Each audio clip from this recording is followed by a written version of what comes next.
Thank you, sir. So let me go right back.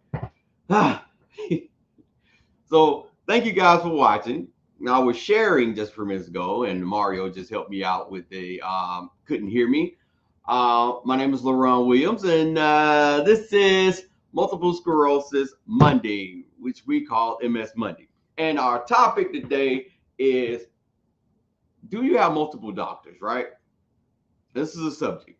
You should. If not, outside of your neuro or your specialist doctor, in our case, it's a neurologist, right? Do you have a specialty doctor? And before I realized that I was on mute, I was explaining how, right when I got diagnosed, I moved up to Lawrenceville, and I was in the county of Gwinnett.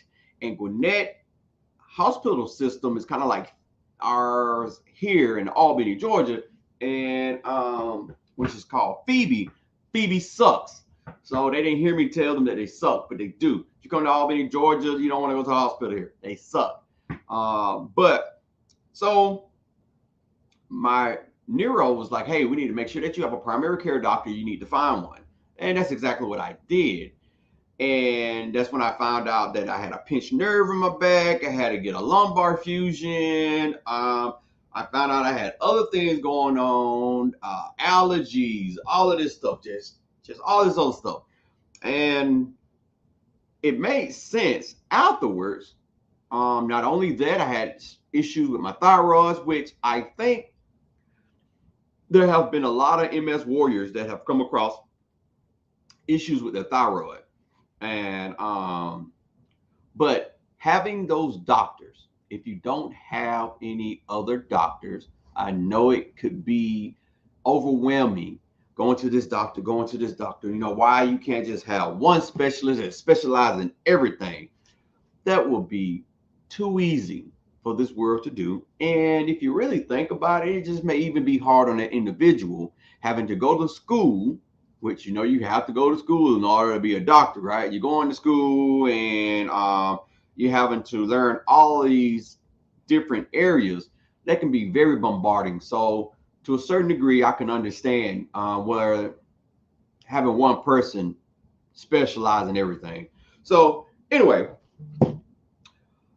my biggest issue that I think, just my opinion, that people have, well, the biggest issue, not my biggest issue, the biggest issue that I think people may have is that we want to blame MS for everything. And that was one thing that my doctor was like, get a primary care doctor because we do not want to blame MS for every issue that you have. So if I'm having to go to the ER, if I'm having to set up a doctor's appointment, and I go in and people are asking, well, the doctors, the nurses, so what are you in for? I have this particular pain. And I have multiple sclerosis, and I want to try and separate the two if I can, because I hate to be put on more MS medications, regardless if they're trying to put me on any other medication due to whatever they're finna tell me that's wrong with me.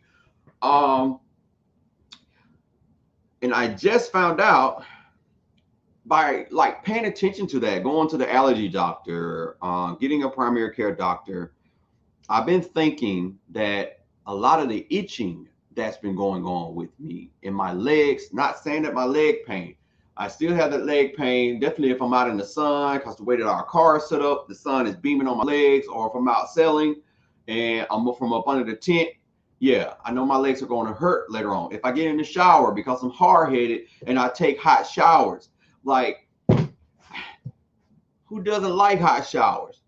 I'm just saying, you know, at some point, you have to just bear the pain, right?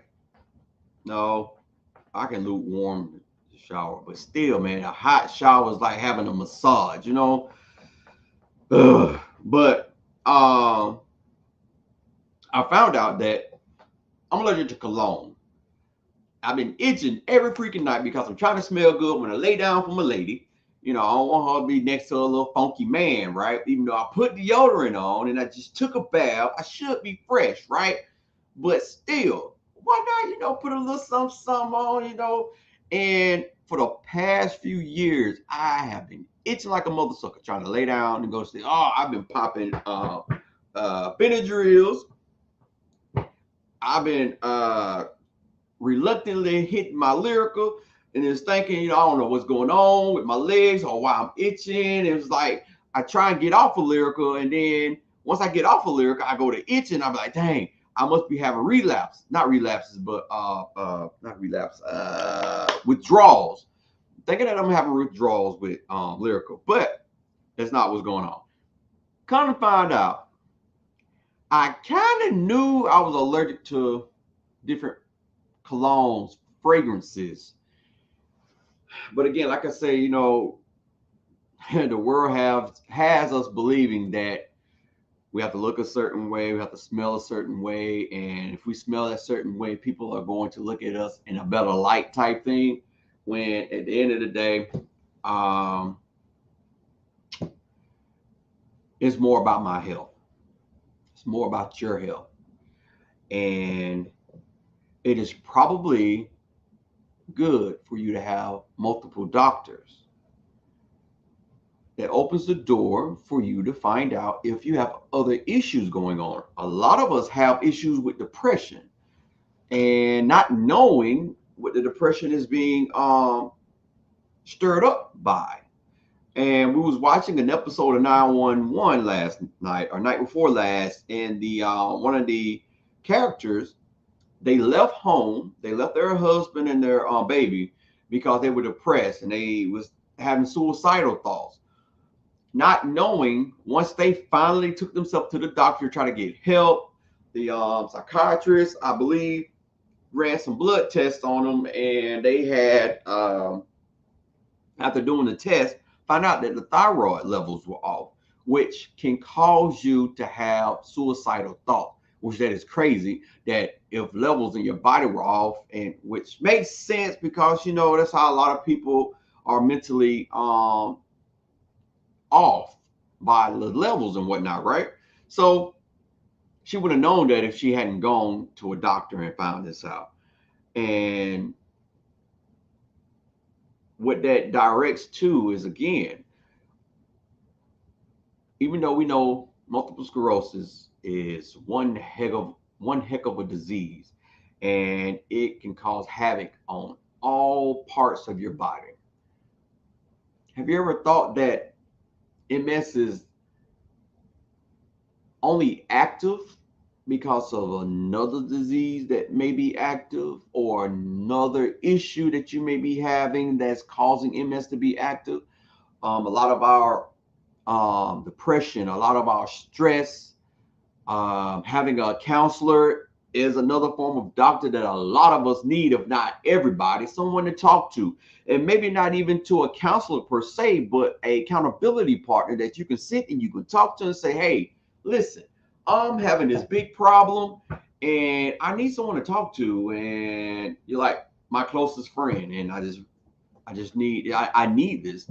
I was just fussing at my kids, and I had to explain to my kids, hey, I shouldn't have to get to this point. I've done this before, and I want to get to this point. I shouldn't have to fuss. I shouldn't have to be angry. I already know that discipline is part of the growing up factor, and that we will be disciplining you as parents. But the point that you got me to, it shouldn't happen like that, because I refuse to go into relapse because you don't want to mind what your parents are saying. And it's point blank. So, and with that, you still just have to mind yourself, and you have to control some of that. And I knew that I hadn't gotten to that boiling point. I had to go take a shower. I had to decompress. I had to decompress, calm down, because the last thing I needed was later on that night, I saw spasming real bad. And a lot of that comes from me reading, me going to counseling, and having exercises to where I can control my emotions. Because it's funny, because kids like, they call me Kibbles, right? They're like, Kibbles, you're never upset. I shouldn't have to be. Heck, The world shouldn't have to be upset with certain things. We should be able to talk about it. But so now I've been off my lyrical for a whole month. I started having itching issues. And once I stopped putting on cologne, I don't have itching issues. I still have leg pain, which I'm pretty sure is nerve pain, but it's not like so severe that I going to pop a lyrical.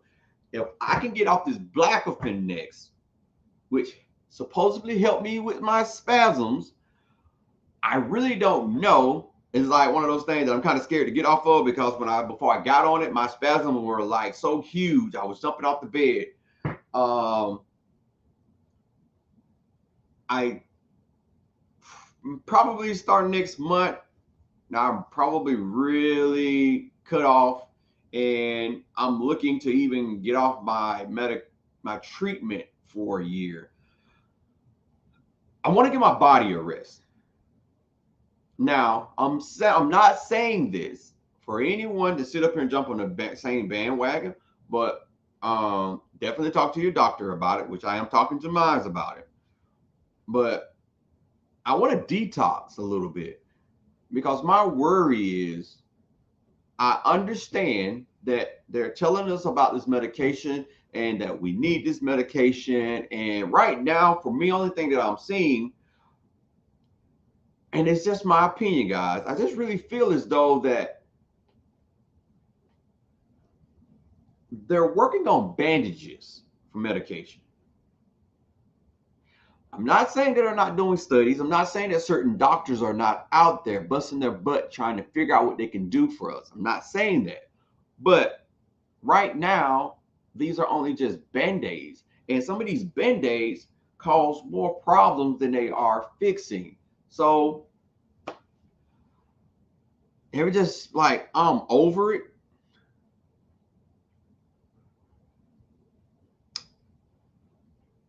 And don't get me into the food situation, because the food is like part of the reason why we are going to the doctors and having multiple doctors. But yeah, but that's my take for today, is having multiple doctors. Not only, even if you don't have even if you have other specialists like leg specialists, or because you had an injury or whatnot, but mainly a primary care doctor, because your primary care doctor is going to be the one when you go in, you be like, hey, something's going on with my big toe. Primary doctor don't go over toes, so they're going to send you to the foot doctor. Or if you come in to a neurologist and you be like, hey, I've been having these bad headaches, a good neurologist will examine you and possibly say, all right, so check with your primary care doctor first. Like my neurologist, my blood levels were off. And before I came up for my next treatment, because I have to drive 3 hours for my treatment, they told me to go get some blood work done with my primary care doctor and have my primary care doctor check my levels and see how they look at them and see what their response is. And then we'll go from there, because they're kind of scaring them, right? And it weirded me out by how they called me. But, my doctor looked over and said, because of my ethnicity, my levels were going to be where they were at. They sent me to a blood specialist just to verify, and the blood specialist said the same thing. So when I went up, they're like, okay, cool. But I would have known that if I hadn't had a primary care doctor, or if my doctor was like, I'm concerned because these levels are saying this, and I'm going to change your treatment, right? So now we refrain from changing my treatment, because that's what it was. If my levels were up where they were because of the treatment that I was on, he was going to take me off and put me on something else. And I'm going to be honest with you all, I don't want to get on another treatment. I don't. I'm done. If I can't ride this treatment off out, meaning on my way down or whatever, in the ground and whatnot, I'm not selling them for another treatment unless it's a cure. If I get off of this, I'm off. That's how I feel right now. Do I enjoy the trips going up to get my treatment? Yeah, because it ends up being a vacation for me and my wife. Do I love the people at the center? Yes, I love the people at the center. They take very good care of me. Do I like MS? No, I do not like MS. So why you want to get off the medication? Cause I am putting chemicals in my system that I don't know what it's doing to me. Outside of, from my understanding, it is keeping me at bay, right? Which I am confused about that too. I'm not saying that it isn't. I really think that Tesabri kind of put me in remission, and because I was off of Tesabri for about 2 years before I started Ocrevus, and I was good. I was in a great place, and also on top of that, I think because I was in a great place, and I've been in a great place, I'm in a more better place even right now, outside from the kids acting a little not bad, but what's the word I'm looking for? What's the best word? Darn it, what's that word? Unappreciative of a lot of things that their parents do. So you have that. But outside of that, I'm good.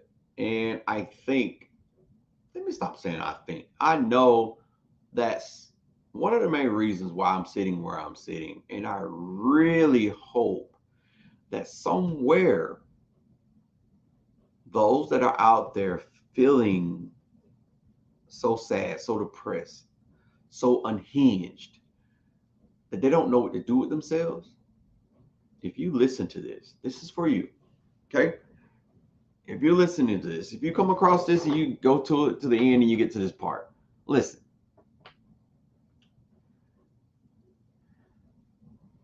A lot of people has this saying, and it's not pretty much is a verse in the Bible, if not, but it's a saying that where God doesn't put too much on you. That's not how that works. We put all of this on us, on ourselves. God doesn't do it. What God doesn't do is take it away from you. So think about your kids, right?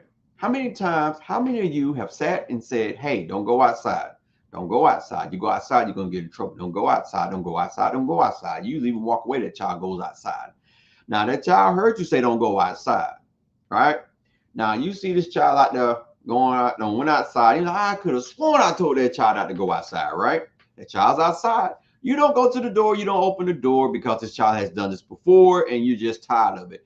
And then this child goes outside and they hurt themselves. And they come in, oh, dad, mom, I done hurt myself. I told you not to go outside. Now, does that make you a bad parent? No, because you told them not to go outside. So look at it like this. Like I just stated, I love taking hot showers. I know I don't need to take hot showers. There's a lot of MS warriors that can take hot showers. There's a lot of MS warriors that can go outside in the heat and will be fine. I'm not like that. So I have to understand that. And I have to respect the fact that this happens, that this may cause pain later on in the day. So if I'm going to do it, I can't sit up here and ask God, please take this pain away. What sense does that make? When all I had to do is not go outside, all I had to do is not go and take a shower. I don't think we really look at the decisions that we make before we go cursing at someone or stop believing in something, right? So I'm saying this to those that made it to this point. You put a lot of this stuff on yourself.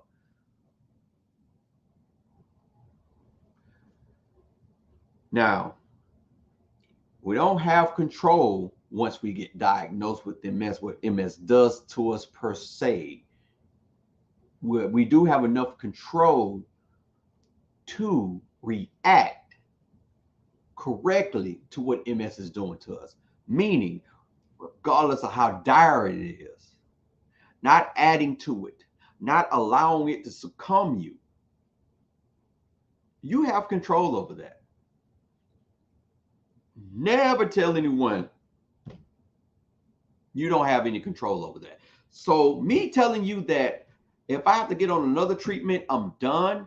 I know what can happen to me afterwards, especially if I'm not doing what I am supposed to be doing when it comes to trying to eat better, trying to take care of myself in a better way. I know. So I can't blame anybody else. I can't sit up here and put my tail in between my legs and go run to God and be like, hey, can you please help me? And even if I do, and if God helped me, and I go right back and do it again, should I expect for God to constantly help me, to constantly save me when I know exactly what I am doing? So, with all that being said, don't be sitting up here with one neurologist and no other doctors, and you thinking your neurologist is going to help you and give you, which some do. Some do still specialize in other things or know knowledge of some other things, and so they'll give you a pill for this particular thing. And then you sitting up here, you taking these pills, thinking you good and all this, and it may be something totally different going on because you really ain't gonna get a checkup, a good checkup like you need it. So that's what I'm ending it with. Definitely, if not any other doctor, have a primary care doctor, because they are the ones that sit and send a referral to all these other specialists, okay? And stop putting more on you than you know you can bear. If you know you can't bear it, if you know it ain't gonna go right and you gonna sit up here and act crazy, don't do it. Because that's what you tell your kids, right? That's what you tell your kids. Huh? So look at yourself as a kid. You be the parent to yourself. And you tell yourself, you really want to do this? Huh? In my Blade voice on the Eternals, do you really want to do this? Huh? You really want to try this? So, with that being said, guys, I totally appreciate those that come across this video, and hopefully that it helped you. And those on YouTube, also, please smash that like button because it helps the algorithm. Subscribe, follow us on Facebook. I'm thinking about turning this to a actual podcast as well. So, hey, trying to make some big moves around here. I do appreciate you guys, and you have a lovely afternoon.